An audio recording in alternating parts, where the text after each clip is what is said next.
This video is sponsored by Skillshare, an online platform filled with creative teachers ready to teach you what you want to know.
Hi there, this is Trena at John's Furniture Repair in the shop with a pretty huge project.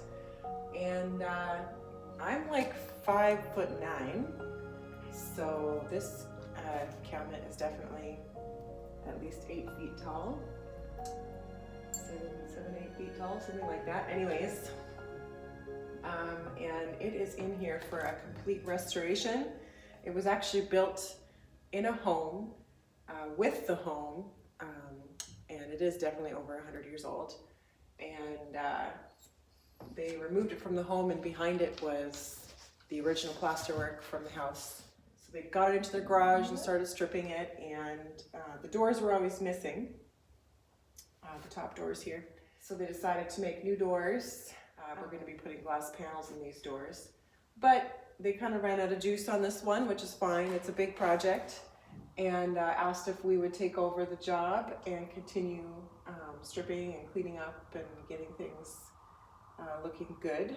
So we are going to be removing all of the old paint and giving this piece a little bit more of a refined look, but not super refined. It is made of pine, but old pine, which is a lot more beautiful and clean than a lot of you might be thinking of when you hear the word pine. So I will just show you some details close up here on what we're going to be doing, and we'll get to work. Okay, so right off the bat, we're going to be taking this back panel off, because to access and clean everything in here requires me to be able to reach in places, and we're stripping the inside of the bottom as well. You can see it's just really a mess in there too, and the stripper has kind of gotten everywhere. So here's the side of the cabinet, and it's beautiful pine underneath all of this stuff, and they did do a pretty good job stripping. There's probably a lot more layers of paint on here than when she started, but we can definitely finish this up. And I guess the doors were missing, and he didn't know if they were solid doors or if they were pane doors, but they want to be able to see into this cabinet, so it'd be really nice to have the glass on the top when everything is cleaned up inside. Another big repair that we have to do is the top piece here is missing quite a few chunks. So we're actually going to be removing that whole top piece from the cabinet and running it through the table saw probably, or a track saw maybe. Definitely got to get those nails out, and laminating a new piece of pine along the entire front of this cabinet. And these are the doors for the bottom, and they are in need of some stripping. I just have been wanting to do this for so long. I'll do it for you.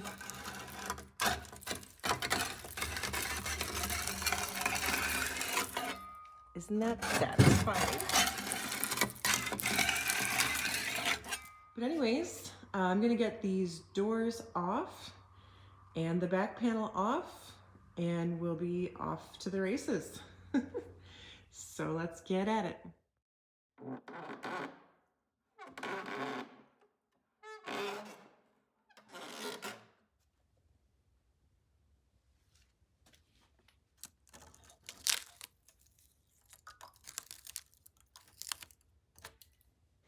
Good morning. It's the next day in the shop, and I did a few things before I left last night, so let me show you where we're at. Get down. Get down. Good girl. All right, so I glued up a couple of wood chips that the customer had in a little bag. Just little pieces there, and back here there was a piece, a couple other ones everywhere else. These ones are all from this leg here, which is going to need a lot of attention. Wood missing on the top, wood missing on the bottom. We'll deal with that in a bit. This apron front here is missing a bunch of wood, so we'll deal with that too. Anyways, I pulled a lot more nails last night out of this top, all these big ones, and kind of got into this big repair on the front here and pulled way too many nails out of this little piece of wood that was on here. And I'm thinking I'm probably gonna rip off a whole section on the front of this top and laminate on some new pine. I think I'm gonna do that. I don't think I'm just gonna repair this section. I think it's easiest just to put a new front on the whole thing. Okay, so working on repairing this leg here. It would seem to make sense just to cut off the whole leg, but I don't want to do that. I want to keep some of the center of this core running along with everything. So I'm going to actually have two pieces. One that's going to take care of the veneer issues on the top here, or the top layer of chips here, and the other one that's going to take care of the chips down here. Now, because this is such a huge piece, I really don't like the size of the legs. I'm going to be adding some pretty big blocking underneath here and there and there, so I can put some actual good substantial gliders on the bottom of this piece so that this doesn't happen anymore. This chipping and breaking away of the pieces is because this piece was slid around on its feet and it catches an edge. You should never really slide a piece of furniture on its bare feet like that without a little glider, or else you do risk flaking off pieces of the wood there. So because we're going to be doing that, what I want to do with this back piece here is flatten it out so I can get a new piece of pine to go on underneath here. And as well here, I don't want to do just a butt joint. It's a much easier transition if you can take it at an angle. So I was just kind of playing around with, this is how thick my board is. I want to catch all that damage when I replace this piece. So I'm just trying to catch every little bit of damage in an angle here that I can. And it kind of looks like a little bit more of a 45 is needed. So something like that. So I'm going to cut along that edge just down to the depth of these chips here. So like 1/8 of an inch.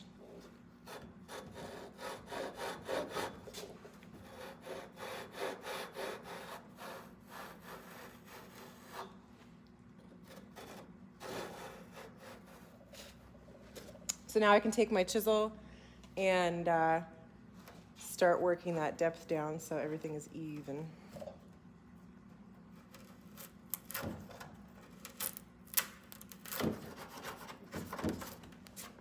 So So that's going pretty good. Now that I have it kind of on a same plane, I'm gonna grab my little planer.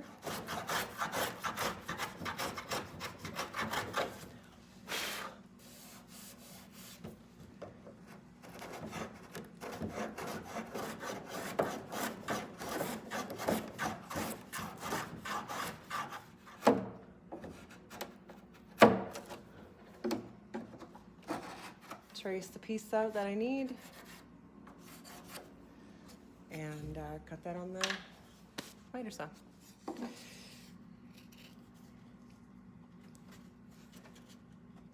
There we go.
Okay, so I just finished shaping this front piece here, and I've actually put a couple of nails going into the frame to reattach this board to the actual side here. So that's just drying.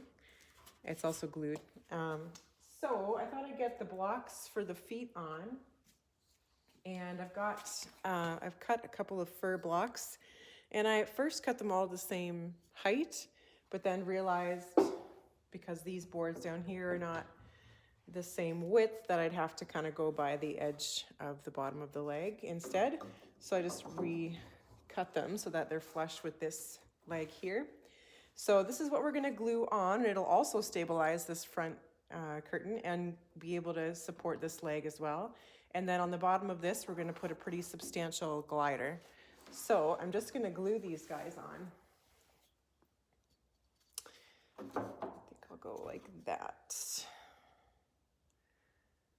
And that'll be enough because all of the downward pressure that these guys will have, you don't really need a fastener on these blocks.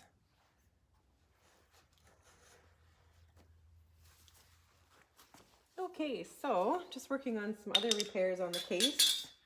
And a lot of things I'm gonna leave alone that are just surface damage and distress that is just fine in the age of the cabinet. But stuff that was caused by damage from mechanisms or whatever I wanna fix. So this here was kind of torn out because of the door and the mechanism on the inside of the door. And so what I wanna do is cut off a section here and just replace it with a new piece of pine. Because you can see that, you know, on the outside when the door is sitting in here and it looks kind of nasty. So I'm just gonna give it a cut and then we'll chisel it out. And then I've got a piece of pine here that we can put back on and reshape this bead that comes in. So I'm just gonna cut it right above the damage here. Because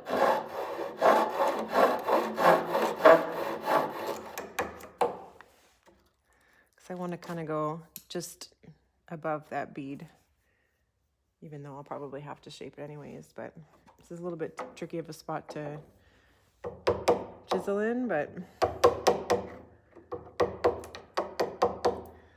we'll work it out.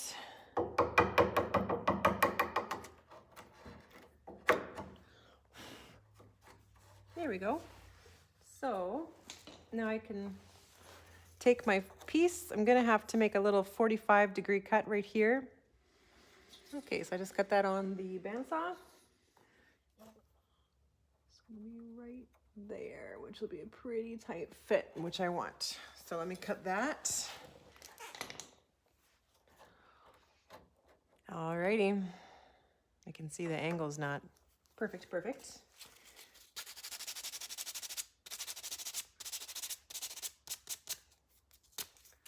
But that's gonna be good enough. So I'm gonna get some glue in here and on the top side of that miter and just on that corner. Good stuff. Okay, so I'm just gonna get a clamp and clamp it down here.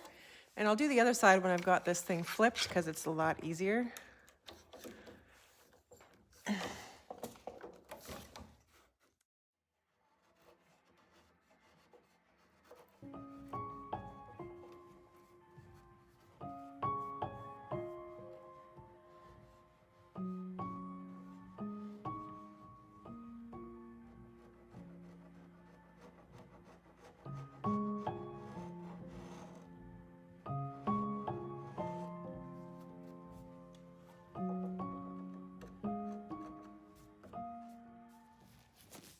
All right, so I've had this inside top panel soaking in stripper for a while and cleaned up these edges because they're accessible now. And you kind of have to, on these big projects, ignore the whole thing and work in these planes that are horizontal to keep yourself sane.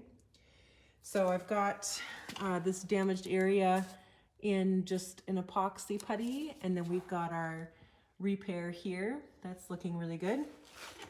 And I did also heat gun and scrape out the gunk in this groove, and you can just see the difference. Like that one is full of stuff, and it's supposed to look like a nice, clean, deep groove. And that is all around the frame. So it's not too hard. It's just the right tools that you need to do it. I did put because there's a big chunk of wood missing here. So I gotta shave this down square.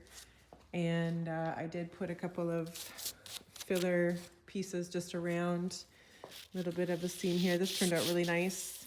So yeah, I've got this one soaking too. This is one of the top shelves. So I really kind of want to work towards getting it back together. In terms of like the two shelves and the top on. The back panel I can work on getting finished as I work on everything else too. So let's see how this paint scrapes off inside of here. And yeah, so I won't strip this top part. I'm gonna flip it and do everything from the other side. And maybe by then I've got both the shelves and the top ready to go and we can put it back together.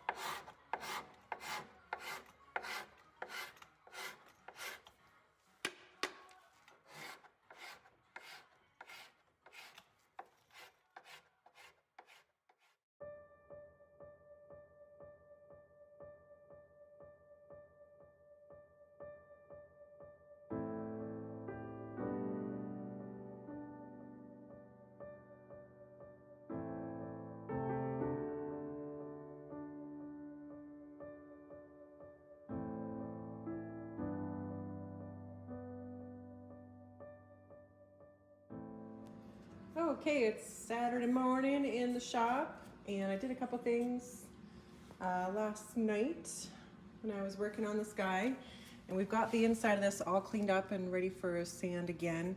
But I was working and noticed a lot of flaking in a crack that went all along this panel here. And this old pine sometimes had knots that ran through it in a really weird way. And when I put a little bit of pressure on the area, the natural occurring dowel just popped right out. So this is a knot, and they'll lift right out of sections of pine like this. And you can kind of see in this board where it would have come from. Right here, this crack kind of starts here. And this is actually not a crack, but it's a lifting piece like this. And so what I did is cut it all out and add a piece of wood in there and then just sandwiched it in, because I don't want the crack to go through the whole panel. And I think it pretty much did, because this one was really deep, if you can see how far it went down there. So I just filled it with glue and sawdust and a stick, so we'll just sand that down and it'll be nice and sturdy. And what else did I get to?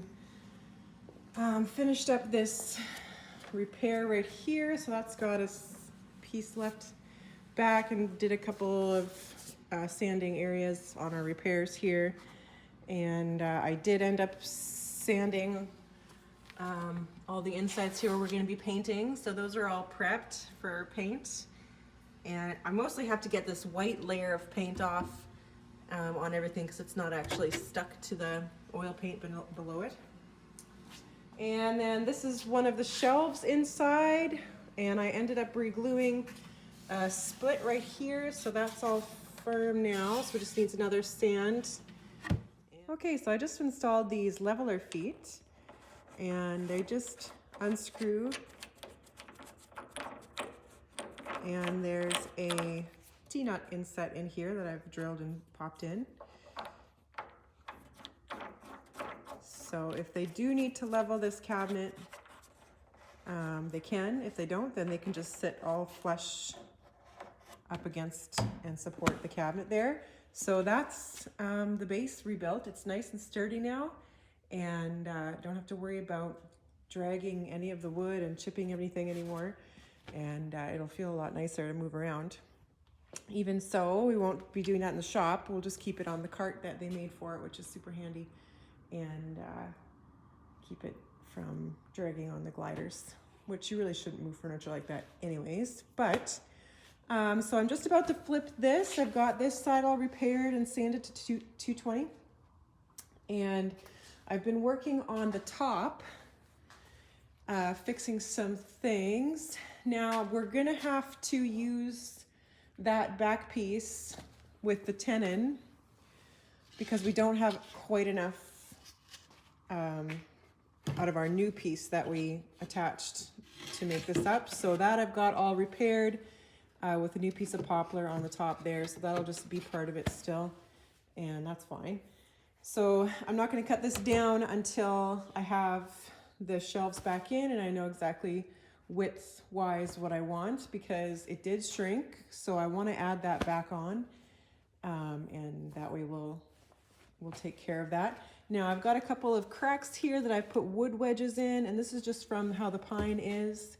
And then I've got a couple of pieces that flaked out here that I've put in little wedges face down, so that I can just plane those off, and those will be a good surface. Those are dry, I can do that.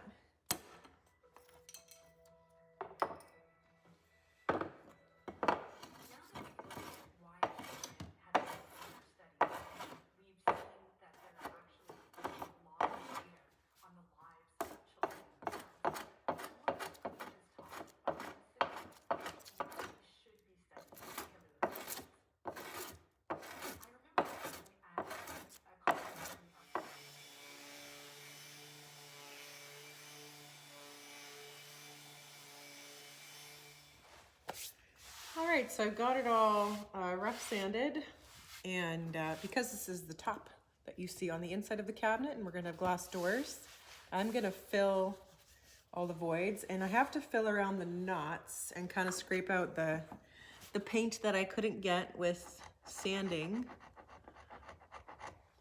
And I have to fill it so that you can't see the paint that I can't get out of here. So this crack, I just need to make kind of like a groove so that I can put putty over top of it and hide the fact that there's paint in there for the finish.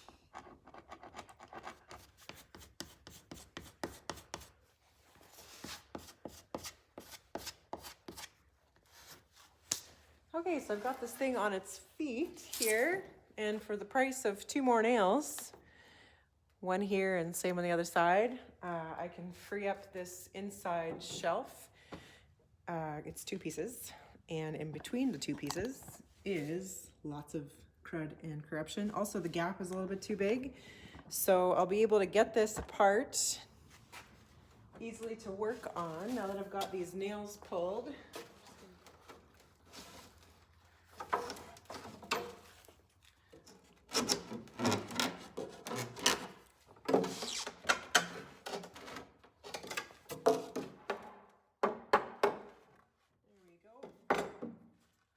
So yeah, you can see inside there's a bunch of paint crammed in there, and also along this edge. So now I can get that all cleaned out without too much trouble.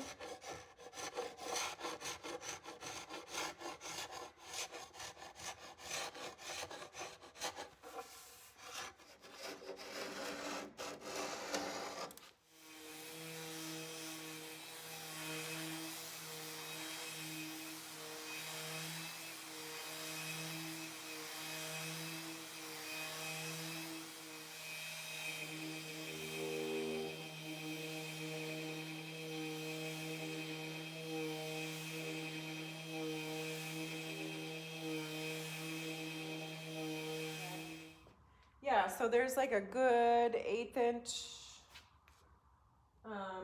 that I could probably add to the back of this to make it flush with this surface for nailing the backboards. So I think I'm gonna do that. I'm just gonna get a clamp on this to see if I can squeeze it together even more.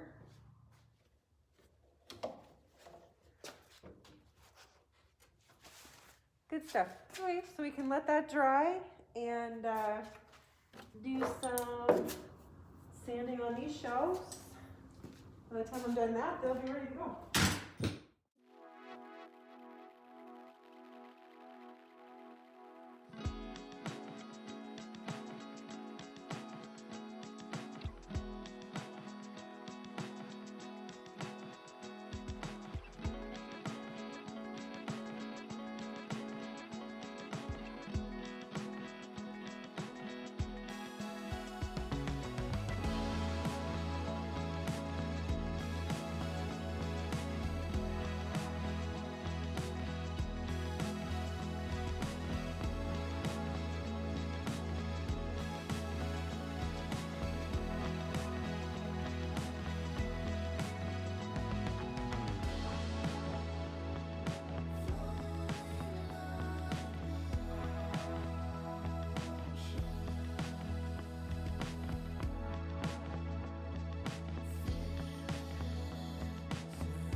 All right, so whole heck of a lot of scraping and sanding happened on the inside of this cabinet, but it's looking really good and feeling really nice and smooth in there. So we've got this piece glued on, and I did a little bit of planing work just to make it nice and flush here. And we've got this groove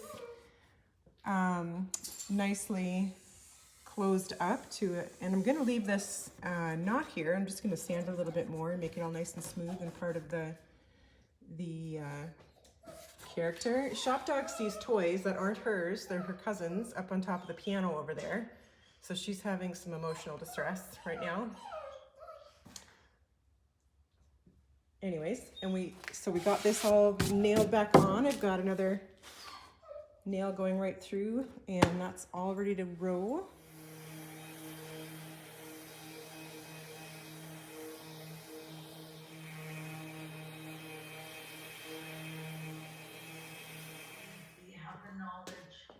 That they need to succeed. I hope they have the pride that I've been trying to instill in them all of their lives about who they are.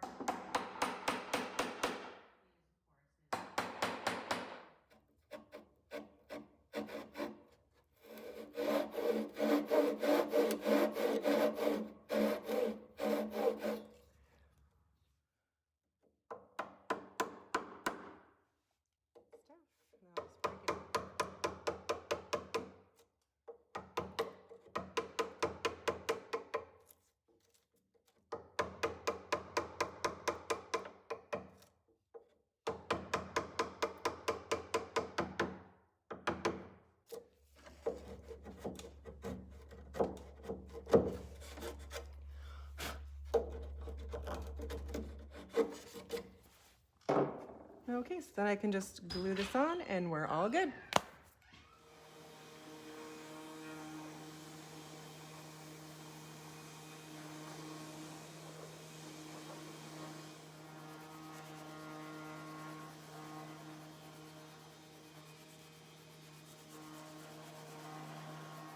Third or fourth day on this piece and we're plugging along. I've got this piece all in there and just puttied the seams and cleaned up the edges everywhere. Got the insides, last inside piece all sanded. And I'm working on the side here. I won't be completely prepping it because I have to flip it over again. And I don't want to do my final sand until we have the shelves back together up top. So there was a split here and I was gonna leave it, but there was a little bit too much movement. So I'm just putting in these wood wedges and it was in clamps just to stabilize the break.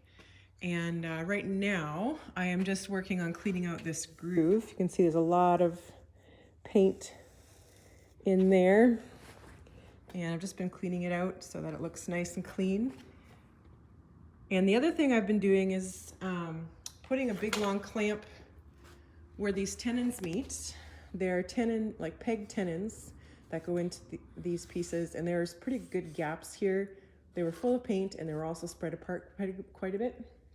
So I've just been using my longer pipe clamp, clamping everything together, and then putting some more pins in the back where I can access it, so you won't see the work, but in the back of the tenons, so that the gaps can close up a little bit and hold together. So I've done that here, and I've done it also in the center.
So I've been working away here and I got that whole groove cleaned out, and I decided to put a little bit of glue in behind here and just clamp this on and reset all the nails in and make sure it's kind of not a big, huge gap like it was there.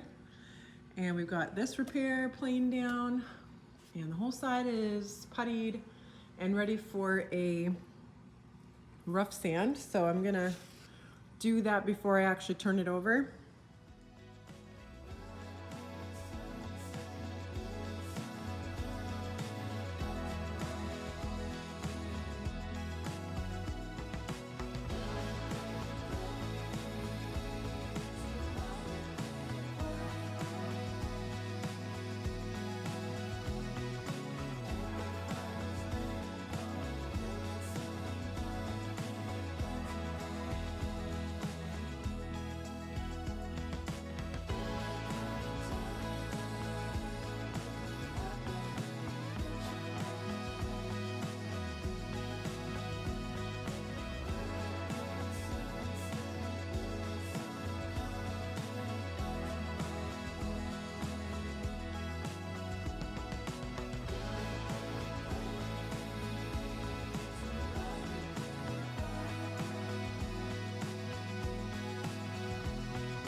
Alright, so I've been working on the back panel while the clamps dry on the face frame on the cabinet, and stripper doesn't touch the stuff too well, so I've just been scraping most of the paint off and then sanding.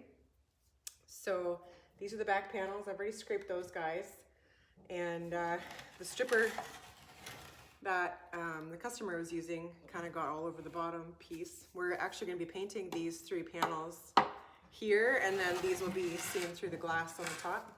So these ones will strip completely, and these ones will just prep like we did inside the cabinet. So I've got 2 left for scraping and then sanding, and there'll be a few repairs. There were a few cracks in a couple of these, so we'll go through each one and make sure that it's really nice and sturdy and clean, and then that'll be all ready. And basically that is every bit of prep except for those 2 doors, which she did strip as well, but they still need a lot of cleanup. So yeah, I'll just keep scraping here and get it done.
All right, so I've got the top fit on here, and I just temporarily put the trim up because I want to get a measurement on the top overhang. The side has about a 1/2 inch, and I've squished this little joint in here more than it was before because I want to make up for the shrinking of this piece. So I'm looking here, and it's kind of looking like maybe I could leave a little bit more than 1/2 inch on the top. Sometimes the front overhang is often more than the sides. Don't have that piece on yet, but yeah, so I'm just thinking maybe we do 3/4 of an inch in the front, and that would look all right. Okay, so we cut 3/4 inch off of this piece, and now I want to put some distress in it because it's too pretty. So I got these rocks here that I've been meaning to sweep off of my driveway, so I'm just gonna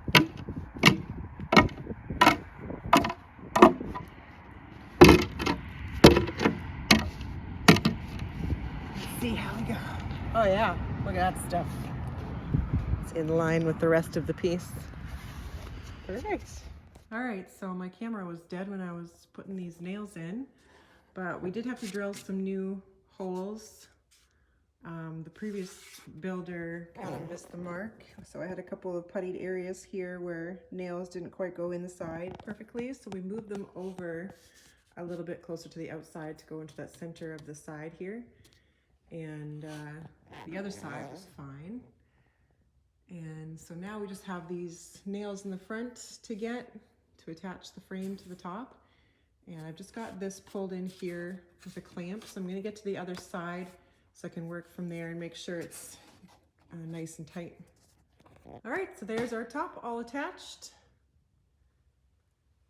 I'm tempted to fill these holes, but I'm not going to. I'm going to leave it rough like they did. And I did putty a few holes on that I did for the distressing here to make it match all the other areas that have putty as well, to make it look like we repaired it because it's old. So now that that is on there, I can go ahead and attach my corner or round molding. I've got one set on here. That's that little repair we did, the missing piece.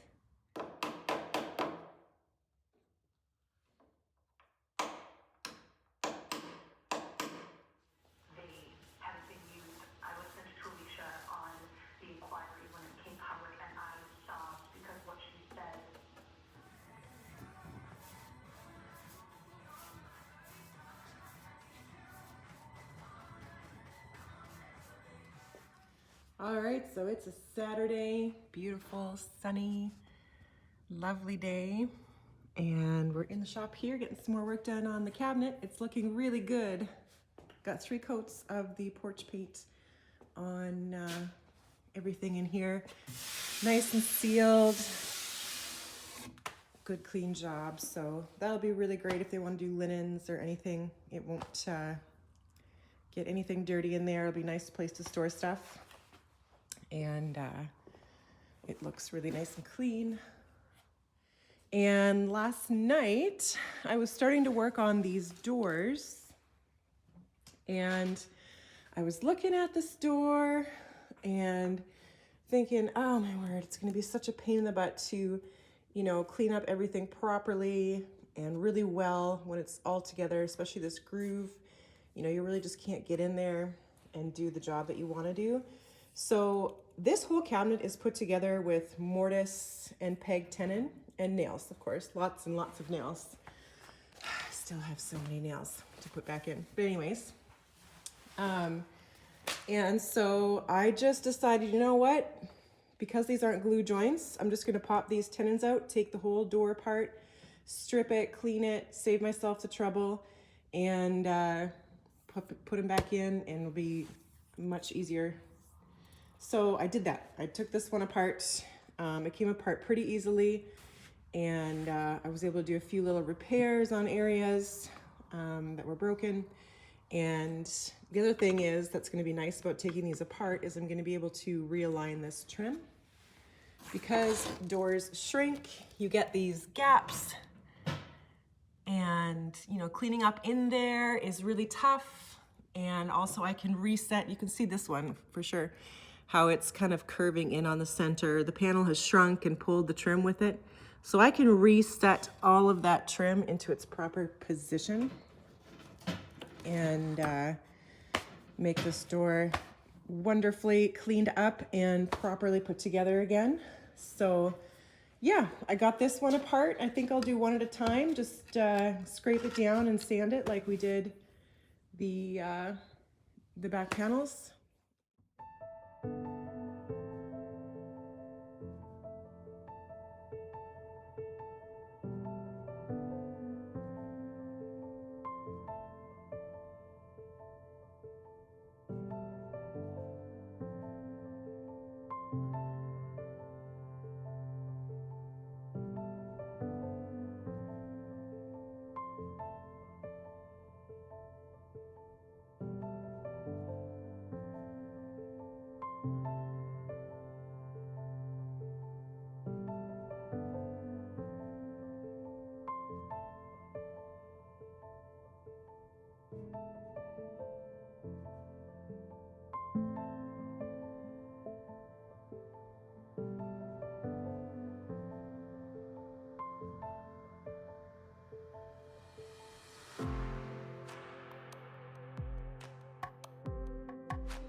All right, so I've got all these pieces sanded and I got some putty. These guys were scraped pretty badly up from before we took it apart. So we got some of the deep gouges putty just to make them look a little bit better, and we'll give them a good sand. So that can all dry, and then I'll go over it with 220 before we put it together.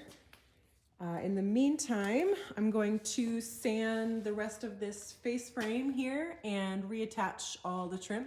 So there's a little molding piece that goes underneath here that I've got prepped and ready to go right here.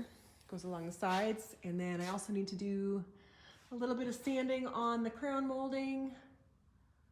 And yeah, so I might, at this point, because the white paint is finished, go ahead and tape off that whole opening so we don't get it too dirty and messed up.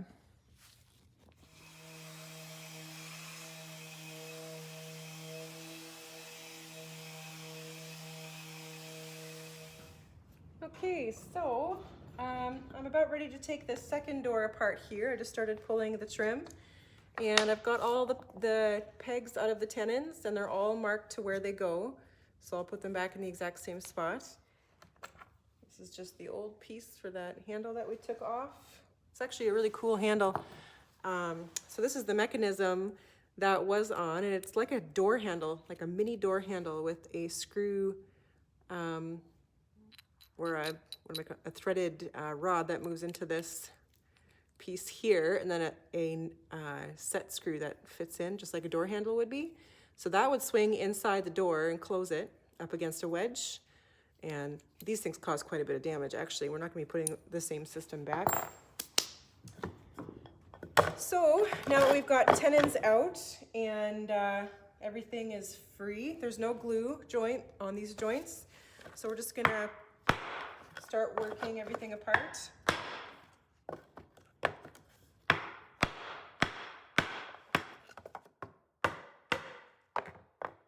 There we go. So again, I'm going to take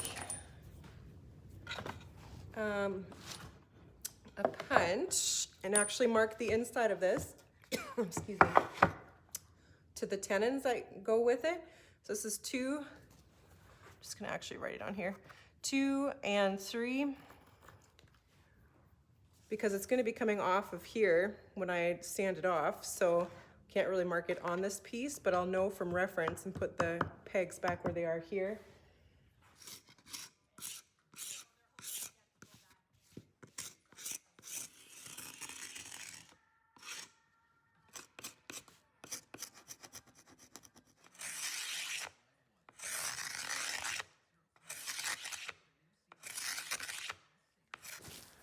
All right, so I've got this door just in putty waiting to dry. I thought I'd work on the new doors. And the new doors are so much, way too pretty for the rest of this. You see how much character everything has. And so they did get a firm talking to outside, and they've got a lot of dents and scrapes and scratches that we've added, a few hammer hits, and some chisels thrown at it, all kind of stuff. Anyways, and we just need to get some color in those divots and dents like everything else has. When you look at the old wood, it's got discoloration, and that discoloration sits in all those dents and divots. And when we sand the wood that's smooth to a higher level than this stuff because it's below that surface. So you want to simulate that. So what I've done is stain this after we beat it up with raw umber. And so this is going to dry, and then I'm going to sand it like I would everything else here that we've done, so that the smooth surface wood is going to be lighter, and this color is going to stay in all the damage that we've caused on the pieces. So I just have this one to do, and I can let those dry for a night and then sand them the next day.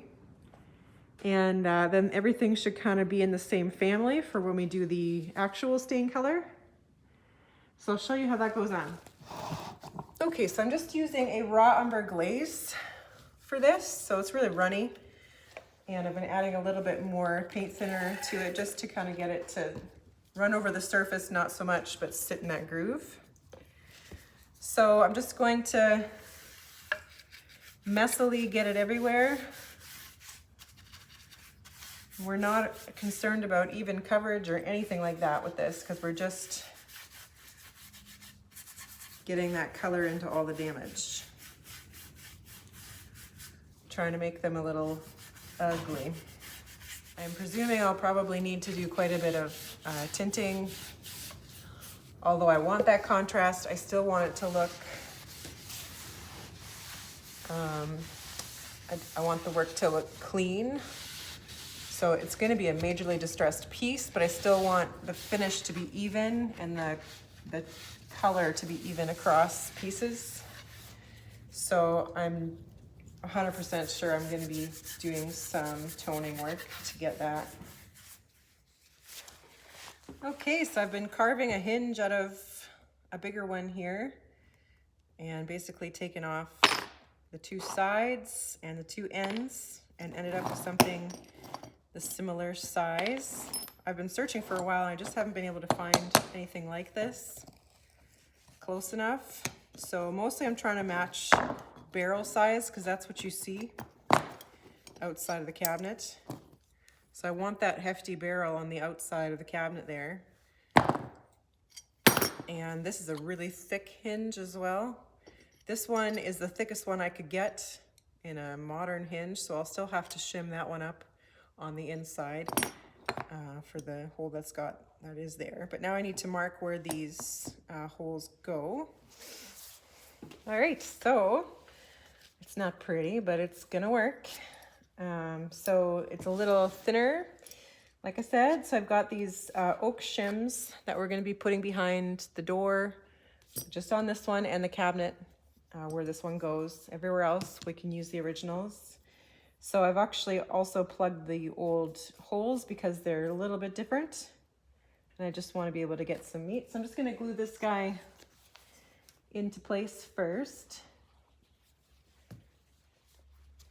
And then when that's in, you can see here that when the hinge sits, it's perfectly flush with the cabinet door. So I want to mount these two doors because I know that they've shrunk a lot, and we've sanded and removed some material as well. But we're going to probably be laminating on a piece of pine to the insides of these, just to close that gap. But when I get them on the cabinet, you'll see that. So I'm just going to clamp this little piece in place. When it's dry, we'll drill new holes for the hinges. I'm just going to line this up in the opening here, and I'm going to be using a special drill bit. This is actually for finding the center in a hinge, and this little chamfered area sits right in to the chamfer of the hinge, and then it allows that drill bit to come through right in the center of that hole. So just a little bit of a jig to make life a tiny bit easier. So I'll just center it and drill it in.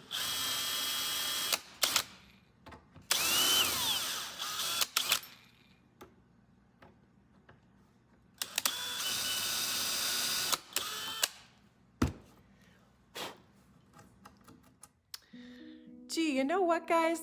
It takes a whole lot of different skills to do this job.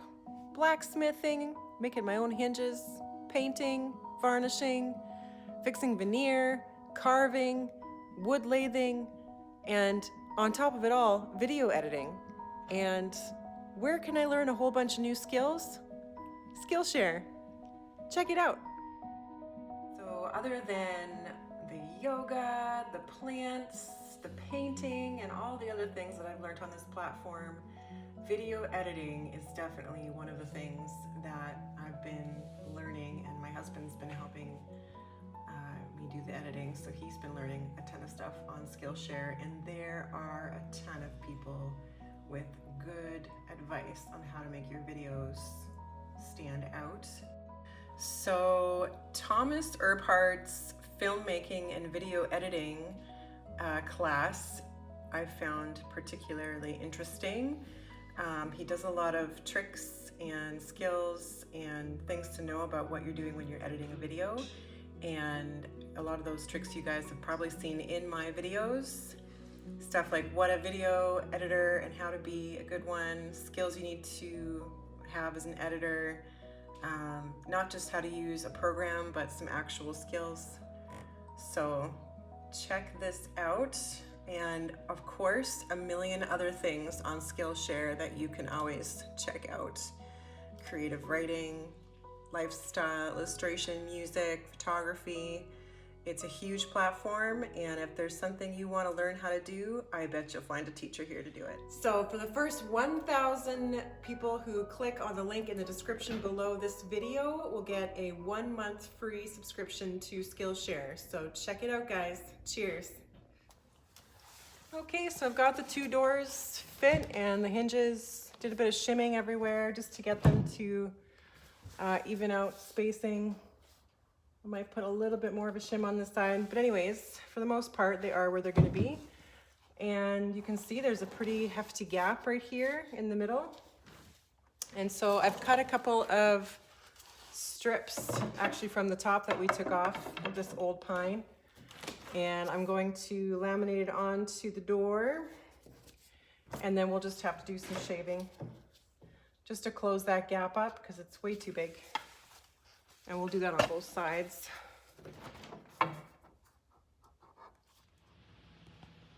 Well, I've been working away, trying to get these doors all fitting and putting those pieces, those filler strips in, and I was going to attach them to the edge of the doors, but then I just didn't want to lose the through tenon look on both those and these, because it's part of the look.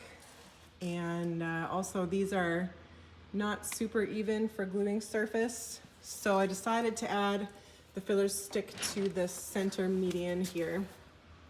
Just made more sense. I know it's a little awkward, but it's better than having a giant gap there. And now we can close that up without doing anything to the doors. So it just makes them a little bit more median. You won't really see it when the stain is all on there. And again, the upper center median as well. These doors were probably made to the same size, I think. I'm not sure why, but they were made too small. So the gaps were also up there, but I guess it looks good having it both on the top and the bottom. So we've got the hinges in and shimmed and positioned, and I've got the mortise cut into the door here for the shim. And here's our new hinge down here that we made. And I'm gonna throw that in vinegar overnight so it gets all dark like the rest of them.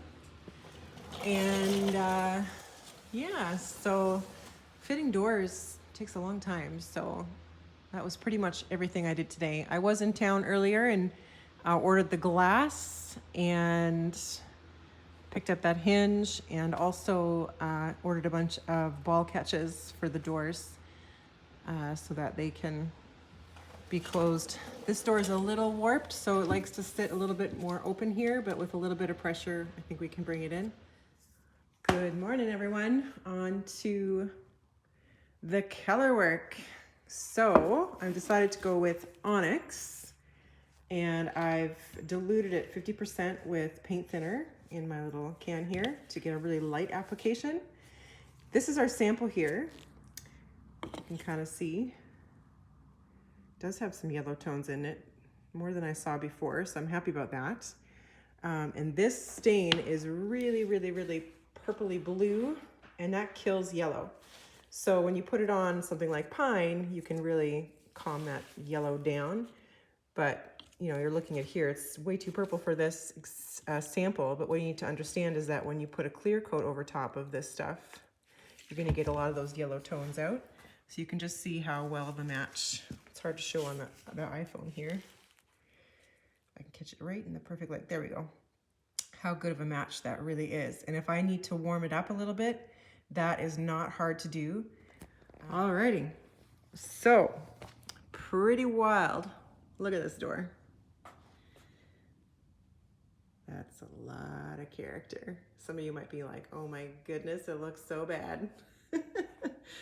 Don't worry, it's gonna look crazy when we get it all over that whole thing, and we're gonna tone it down with toning in the booth. So we're gonna be pretty light on our application, so we have a lot of room to move down to this color. You can see, you know, we have a lot of ways to go before we get to this color, so we'll be able to kind of go over the whole thing and quiet it down a little bit. But other than that, we've got some good amount of character going on here, and you can see how much more yellow the old pine is versus the new pine. And I'll just put a little bit of Arsenal in here to show you the difference. So you got a lot more of that yellow, but this has some too here, but the in between parts I'm talking about is a lot less yellow. But what I've been doing is kind of pre-burnishing this old stuff. So I'm just taking a 4/0 steel wool, and before I even stain, just removing any fibers and really burnishing that surface before I go ahead and stain, just so I don't have a ton of penetration with the stain. So it still looks crazy and wild, but we'll be able to deal with that in the booth. And this is where a professional job comes, makes a difference, because if you don't have this ability to tone the wood, this is kind of your end product here. And although that, you know, that might be acceptable to some people, it needs another level of detailing, in my opinion. So, yeah, I'm just gonna get everything stained inside and out, and see how it all looks together inside everywhere. The shelves will probably be a little bit quieter just because they don't have that much distressing. We had to sand them quite a bit, and I didn't really put it back in there because mainly the distressing was on the exterior of the cabinet where it was worn and beat up. So I'll get a montage going here, and we'll get all this thing colored.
So it dried overnight and I'm really liking how it's looking.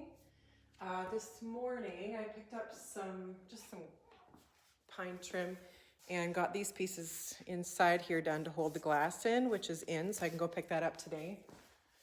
So what I'm gonna do now is just get everything under clear coats. It shifts the color a little bit, so I'm not gonna do any color work before we get that clear coat on everything.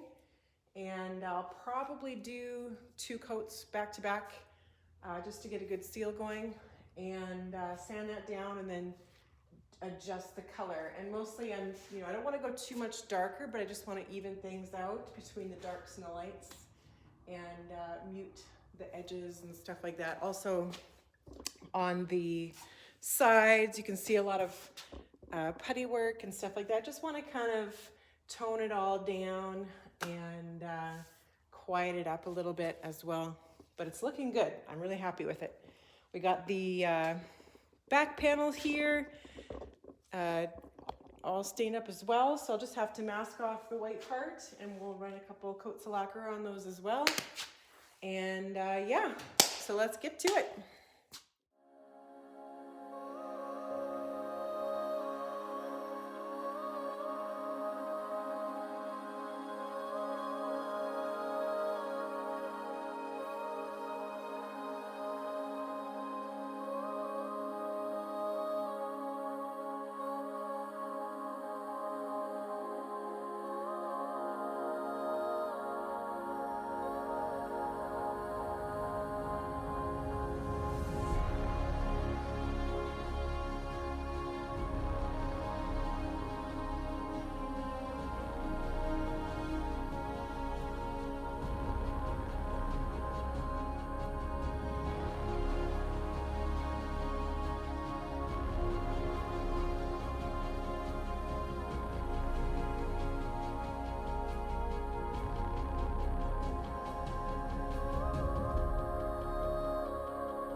It is finished.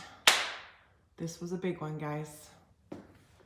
And it took me a good 3 weeks to get it finished up. So here it is. I am really satisfied with the results and the work that we did to get everything looking this way. I'm really happy we disassembled all the stuff that I decided to do.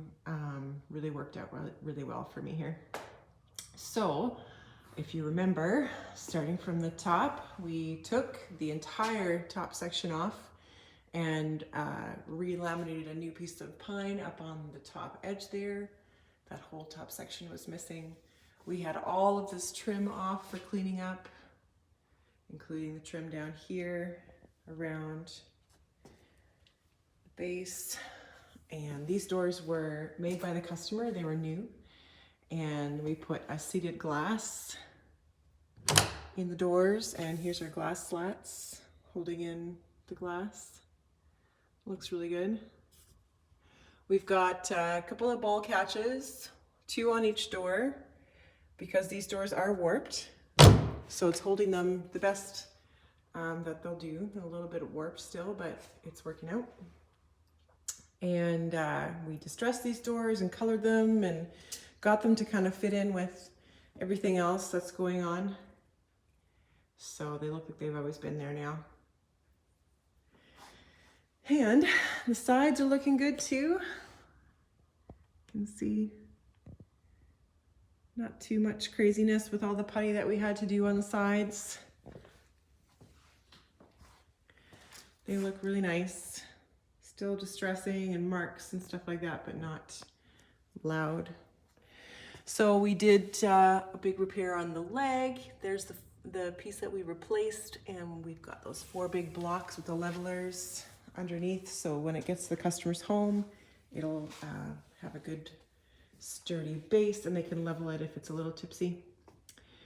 And the base doors we took completely apart to clean up and re-glued them, and we actually made a new hinge, which is down here.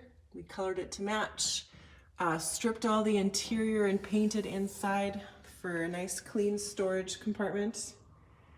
And we've got 1 latch that I've just put up here on a block. These doors fit a little better. So yeah, big job. Thanks for joining me on this one, guys. It was a long one, and even longer in the shop. Makes it look easy on camera. But if you want to buy me a coffee, if you enjoyed this video, I needed to drink a lot of coffee during this one. I would appreciate that. And really just thank you for coming along with me on this journey. And I hope you enjoyed it. And if you liked it, check out our other videos on our John's Furniture Repair YouTube page. So thanks again, and we'll see you for the next one when I recover. Cheers.